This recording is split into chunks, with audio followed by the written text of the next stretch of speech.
she was sharing with me some information, which I'll share more about. But she was sharing with me about how it's used as a tool, the song of God Bless America, and it was introduced to use it as a tool by Abraham Hicks. So I wanted to introduce today's message with God Bless America song and feel the resonance of that, and then we'll talk about it as a tool. Kendra's also going to be joining me. However, she's going to start out first, and do you still want to start out first? I think so. We're working this out as we go. Yeah, so she's going to start out first, and then I'll come in second, and we'll talk about the God Bless America. So I just wanted to preempt that. So thank you for joining us. All right. I hope you hold on to that resonance. That was beautiful. Thank you for that version of God Bless America. That was very nice. So now I'm going to call up Kindra to share with us her message. So welcome, Reverend Kindra. Thank you. Good morning, all. Good morning, all who are here and all who are online and joining us through video. Welcome to Sunday service. That's such a beautiful song. That song always gets to me. There's something very emotional about that. I've been talking just with friends and then watching sort of the popular culture of astrology, like on YouTube. And I've noticed this pattern of the year 1776 coming up in conversation. 1776.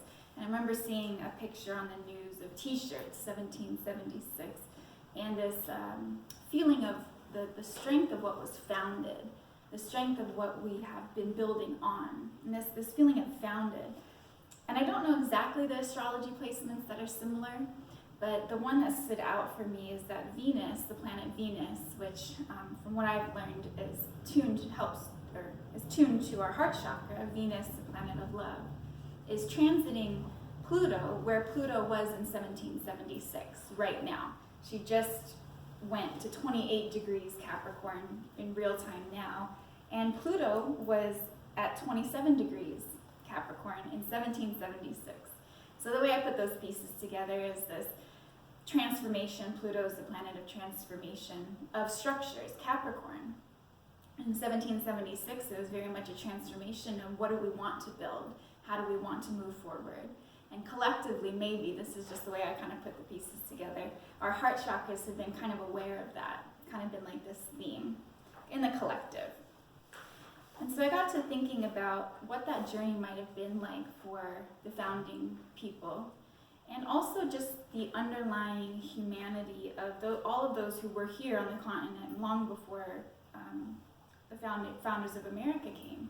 And how, so that's sort of the common theme that I want to talk about, is how as humans we have this drive to create, and we have this drive to find territory and create our vision for what's possible. So that's kind of the theme.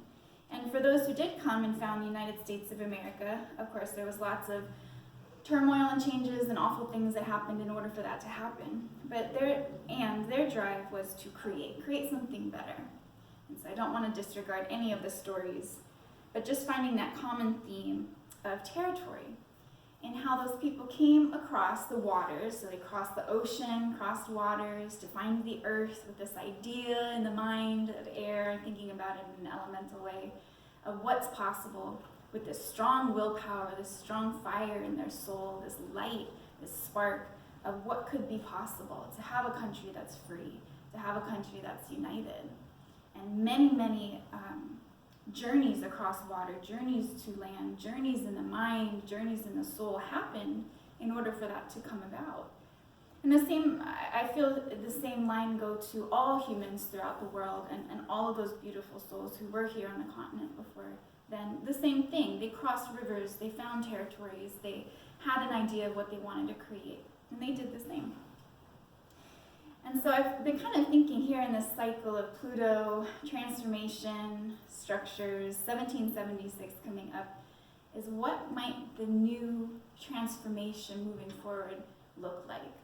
Because if we continue to find territory externally, thinking like we need to find a new territory in order to create what we want, or we need to create a new mindset in our group of friends in order for what's supposed to happen, sort of this externalized view of territory. It's like, where are we going to go next? You know, we're going to go to the moon, we're going to go to Mars. Like, how could we find new territory to create the next version of humanity or the evolution of humanity in the age of Aquarius?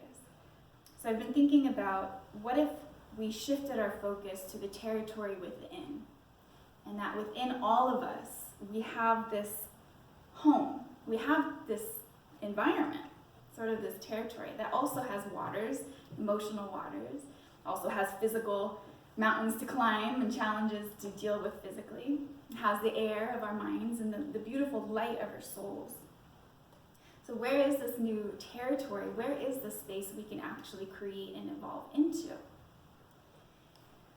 And so, even within ourselves, our own emotional waters, can we take the spark of the light that is our soul's drive, whatever spark that is for you, and cross the waters within your own territory? You know, I know for me, sometimes those waters can be really turbulent or really deep, and I'm like, I don't think not today. I'm not going to cross those waters today. So I have my own journey going on within. And the same thing for my mind. What does the mind, my air, how do I want to create my reality?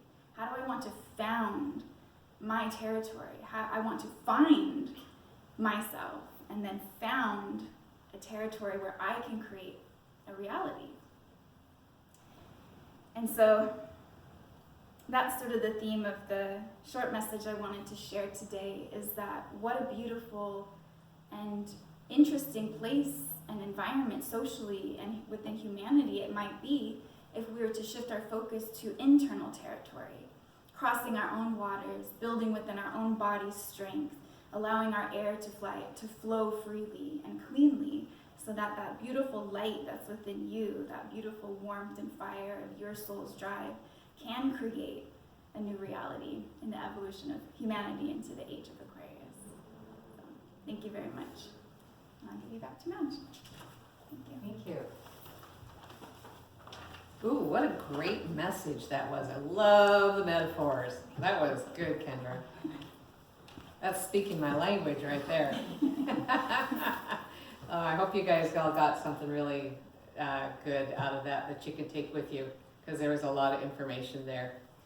So what I'm going to talk about is the song God Bless America. So earlier this month, I was with my mother. We were driving, I was taking her home after doing some shopping, and she was sharing with me how hard on her this political environment is. And when she hears too much of those kinds of things, or negativity in general, but particularly right now it seems to be focused around that, it literally causes a pain in her neck spasms. And she grabs her neck like this, and it's like, ooh, it's too much negativity. We have to stop and change the subject. Wow, what a blessing that is, to have the result of negative talk and negative mindset show up so immediately that she knows exactly what it is. For most of us, it's not that immediate. For most of us, it might be a sense of anxiety.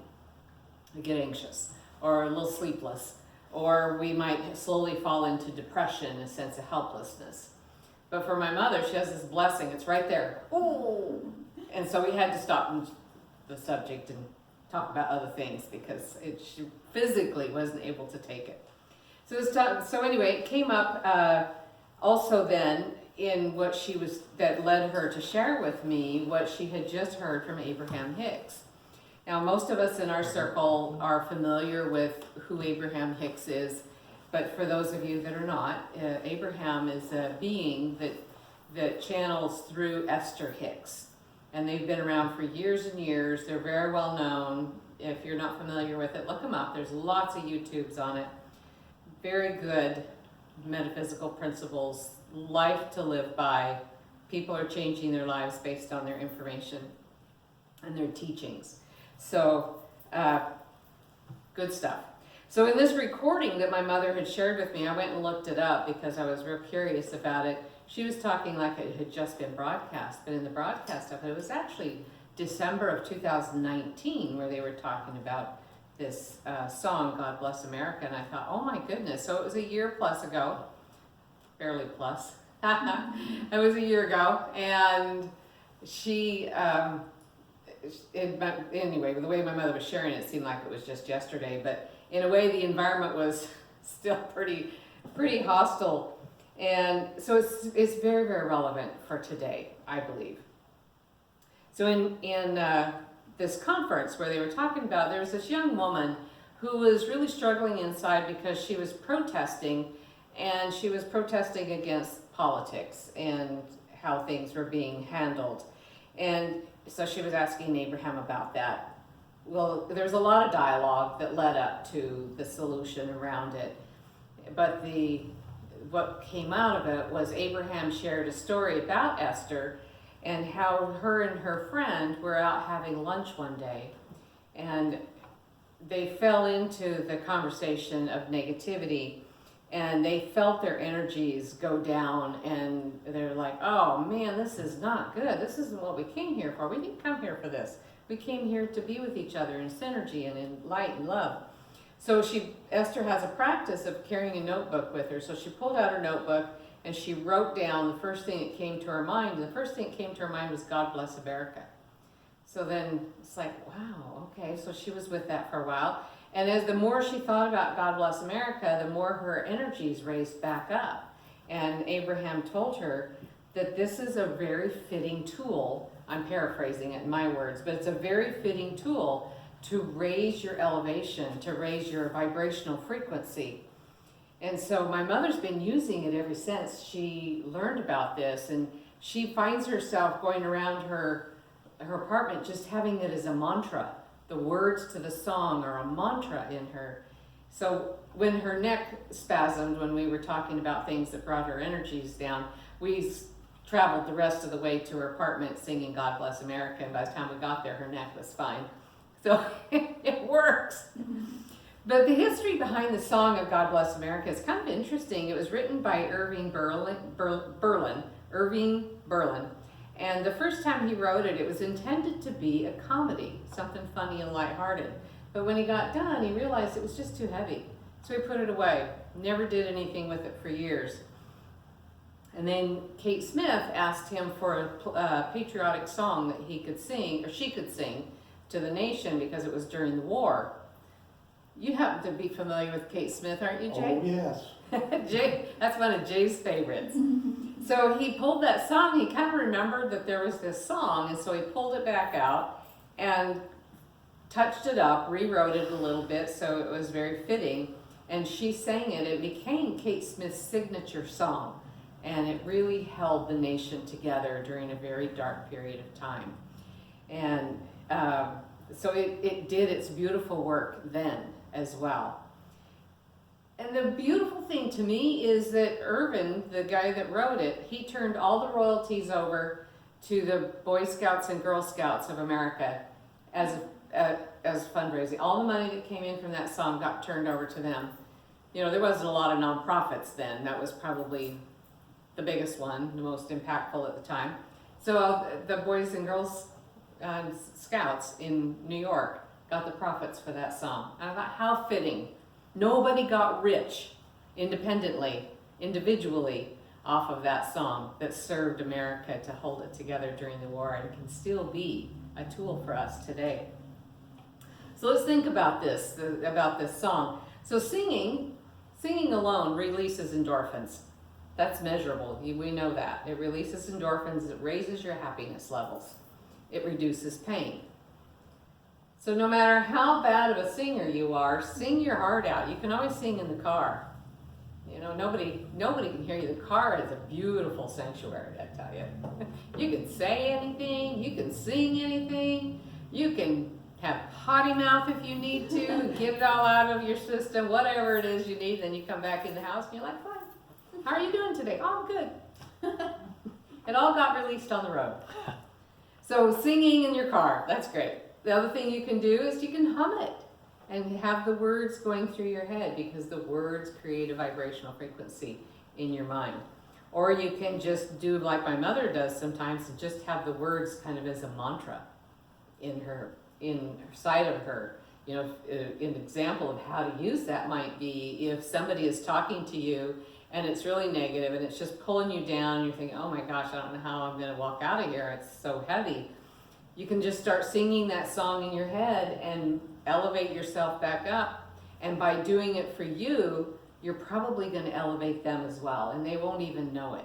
They'll just feel better, and the subject will change.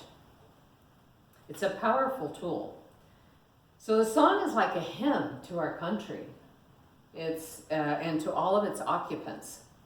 We're singing blessings to this entity called America.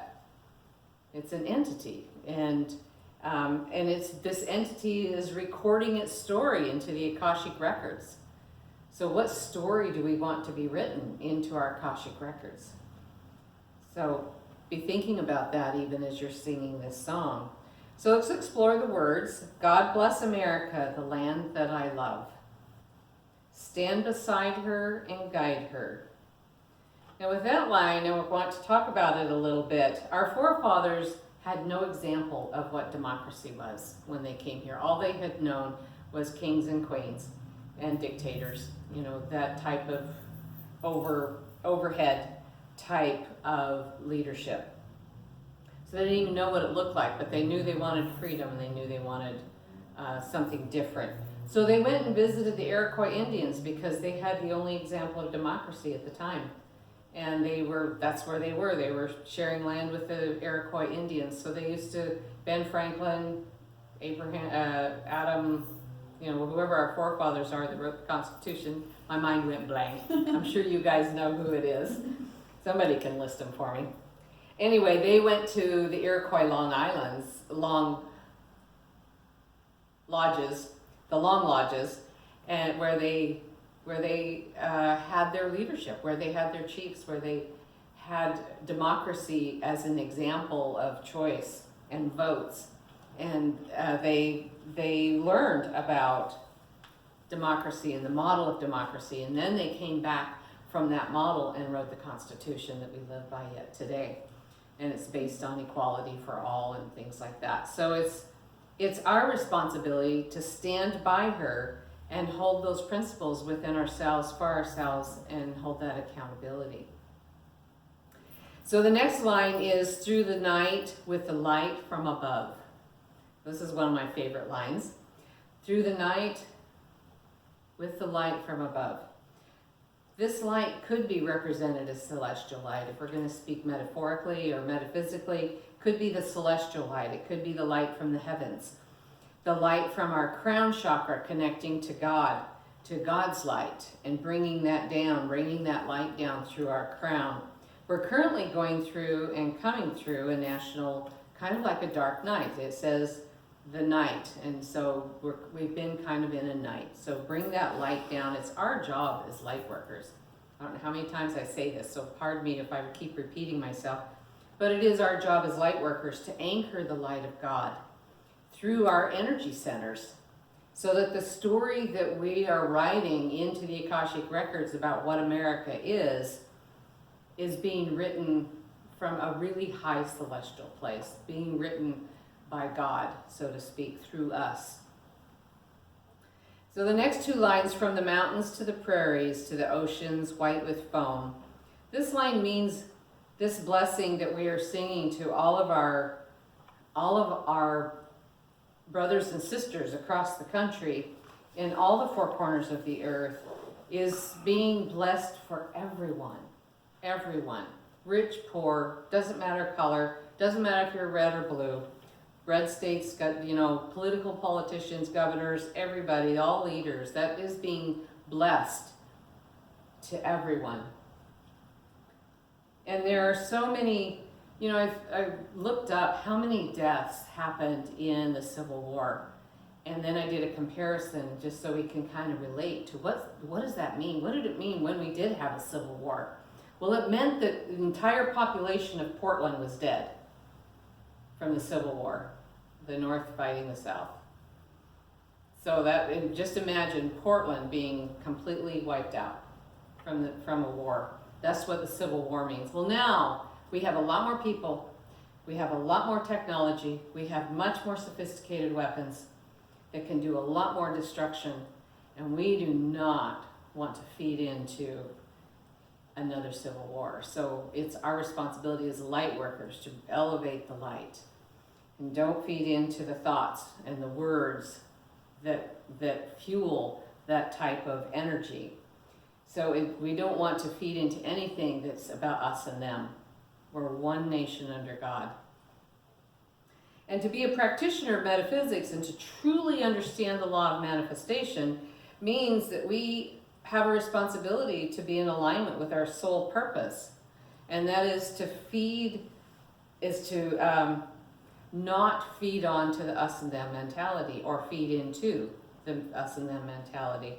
As light workers, we have a responsibility to bring unity, to bring the God purpose. God doesn't delineate us and them.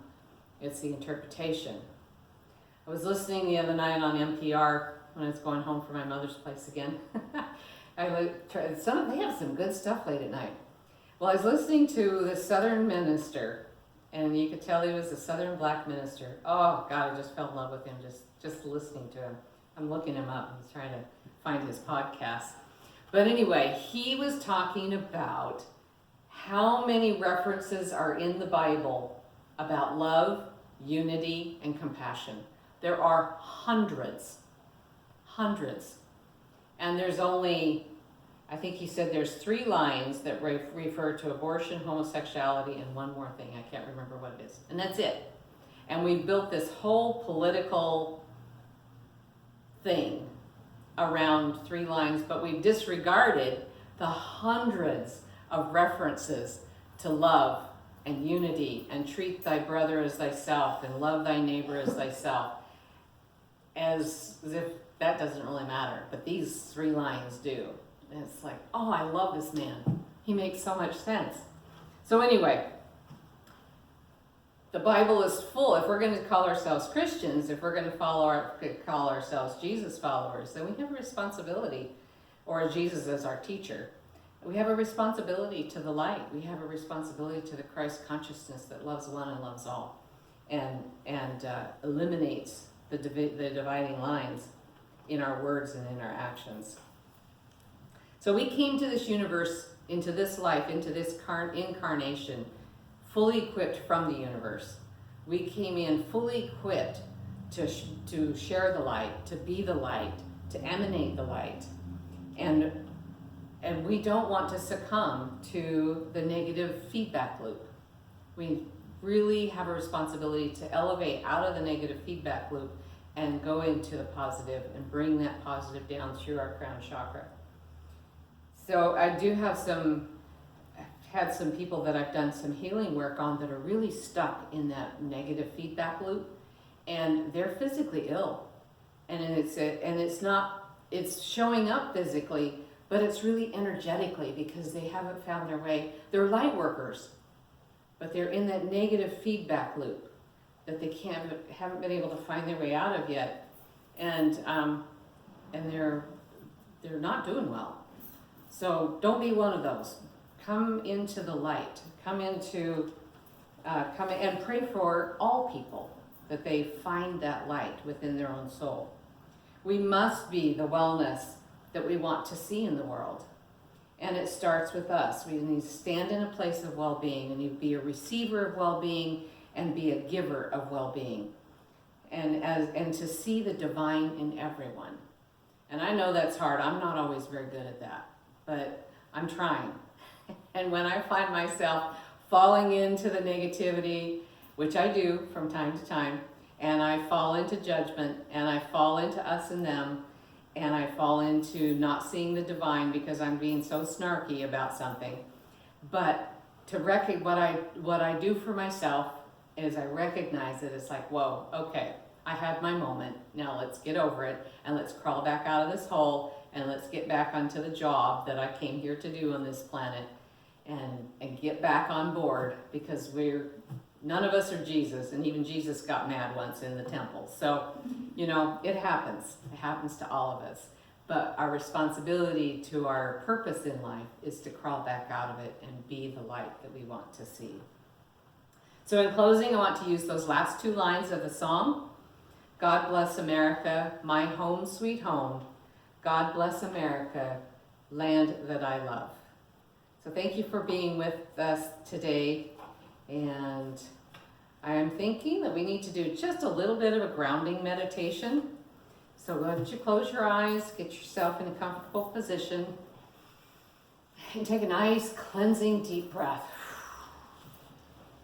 And let's just open our hearts to be that light that is our soul's purpose, that thing that we said yes to in our spirit life. That we said, yes, I'm going to incarnate on this planet at this time, to be the light of God, to be the light of peace, to be the light of unity, to be the light, to bring people together and come down into the round table of Arthur's round table where there are no sides. And we can very humanely work out our differences, see the differences being worked out very humanely, and with the highest intent and the highest purpose. And we spread this vision throughout the planet, and we know that it starts with us. And so within us, we're holding that same place as our place at the Arthur's round table. And we send that out and hold other people accountable to do the same thing, to come to the round table of Arthur's table and have an enlightened conversation, an enlightened compassion, an enlightened view into the other person's heart, because we all want the same thing. Everybody's wanting the same thing. They're just coming at it differently. And see the beauty and see the divinity in all of these ways that people are walking. And see the greatness, see the wonderment of what the foundation was at this time that Kindra talked about in the astrology.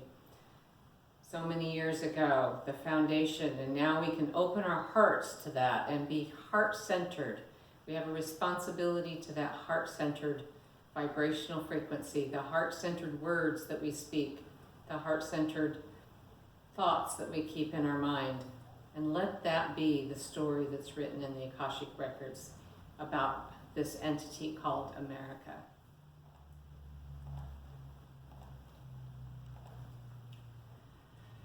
Dear God, we thank you for the beautiful message that we received from Reverend Madge this morning. Her message will be our spiritual truth this coming week, and we will live by that truth, for it is a miracle of God as love and compassion in our world. God, we thank you for your presence in our gathering this Sunday. We give our hearts and our minds to preparing the energy that will manifest as love for all our fellow man and positive effects in our world. Be ever present in our thoughts and hearts as we do the works of managing the love and energy that breathes new life into our world. We pray that with belief in ourselves, we can understand what we are about to do and create in love and compassion.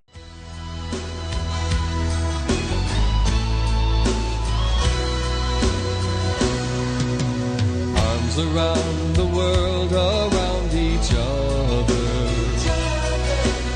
Arms around the world, sisters and brothers. Arms around the world and we discover. Arms around the world, there